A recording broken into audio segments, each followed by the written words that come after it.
បាទសួស្តីបងប្អូនថ្ងៃនេះខ្ញុំធ្វើវីដេអូមួយបង្ហាញពីរបៀបថ្លឹងគ្រឿងផ្សំក៏ដូចជាថ្លឹងគ្រឿងនៅក្នុងរូបមន្តនិង recipe អញ្ចឹងឈានដល់ដំបូងគេផុតយើងចាប់ដើមបើកសៀវភៅ recipe របស់យើងមកហើយយើងយកអញ្ជិញមួយដើម្បីអញ្ជិញហ្នឹងយើងលំអៀងចាប់ពី1ក្រាមឡើងទៅកុំយកអញ្ជិញ2ក្រាមនិង3ក្រាមយើងថ្លឹងទៅវាអត់ស្ថិតស្តង់ដាយើងយកពី1ក្រាមទៅយើងថ្លឹងទៅយើងដឹង2ក្រាម2ក្រាម3ក្រាម3ក្រាមបន្ទាប់ពីទៀតយើងមកយើងមានចានអ៊ីណុកមួយមកសម្រាប់យើងថ្លឹងហើយយើងមុននឹងយើងថ្លឹងគ្រឿងហ្នឹងយើងត្រូវបញ្យល់ប្រាប់គាត់ថាឥឡូវគ្រឿងអស់នេះឈ្មោះនេះត្រូវប្រើមួយប្រភេទអីហើយនេះគេហៅអីគេអញ្ចឹងខ្ញុំបង្ហាញលើតុឲ្យគាត់អញ្ចឹងយើងបង្ហាញឲ្យអូនប្រុសនឹងដឹងថា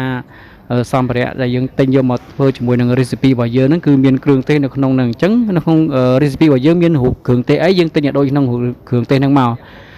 យើងចង់ធ្វើពីអីគេថ្ងៃនេះគាត់ទិញក្បួនរបស់ខ្ញុំចំនួន3មុខគឺឈុតនំប៉័ងមួយហើយនឹងសោះមីឆាហើយជាមួយនឹងសោះផាត់ថៃប៉ុន្តែ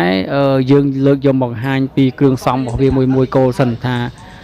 តួនាទីនេះគ្រឿងនេះប្រើសម្រាប់អីដូចជាទឹកខ្មាស់យើងប្រើសម្រាប់អីប្រេងពោតយើងប្រើសម្រាប់អី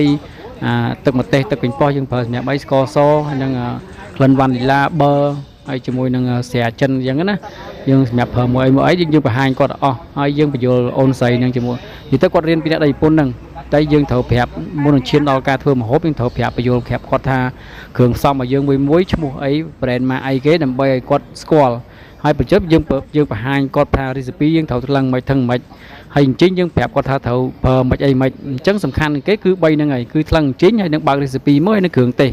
មិនយើងឈានដល់ការយើងឡើងសោះបានបើយើងអត់ទាន់ស្គាល់គ្រឿងទេសហងហើយយើងអត់ទាន់ស្គាល់ពីរបៀបថ្លឹងជិញហងហើយយើងឡើងសោះទៅវាមិនខុសមែនទេអញ្ចឹងវីដេអូហ្នឹងខ្ញុំបង្ហាញគាត់ទាំងអស់តាំងពីក្បាលដំបូងមកហើយខ្ញុំក៏ប្រាប់គាត់ពីរឿងទិញសម្ភារៈដែរប៉ុន្តែក្នុងវីដេអូវគ្គមួយទៀតគឺខ្ញុំបានទិញសម្ភារៈឲ្យគាត់យកមកប្រើប្រាស់ប៉ុន្តែនេះខ្ញុំធ្វើវីដេអូមួយសិនគឺយើងចាប់បានថ្លឹងគ្រឿងនៅក្នុង recipe យើងឡើងសោះហ្នឹងណាហើយនៅក្នុងហ្នឹងបន្លែមានប្រហែលស្អីមានប្រហែលគឺក្នុងមានទាំងអស់អញ្ចឹងយើងថ្លឹងតាមប៉ុណ្ណឹងមកទៅពេលយើងថ្លឹងហើយធម្មតាដែលយើងបញ្យល់ប្រាប់អស់ហើយពីអញ្ចឹងគាត់យល់ហើយទៅពេលគ្រឿងផ្សំយើងប្រាប់អស់ហើយនេះទឹកឈ្មោះអីអញ្ចឹងណាអញ្ចឹងភាគច្រើនគាត់ស្គាល់ដែរភាគខ្លះក៏អត់គាត់ស្គាល់ដែរមិនមែនគាត់ស្គាល់ទាំងអស់ទេដូចជាស្គាល់ពីជែងធម្មតាពីណាគេស្គាល់ដែរមិនរិចអីទេតែពាក់ព័ន្ធមួយគ្រឿងផ្សេងដូចជាហុយស៊ីងសោះជាមួយនឹង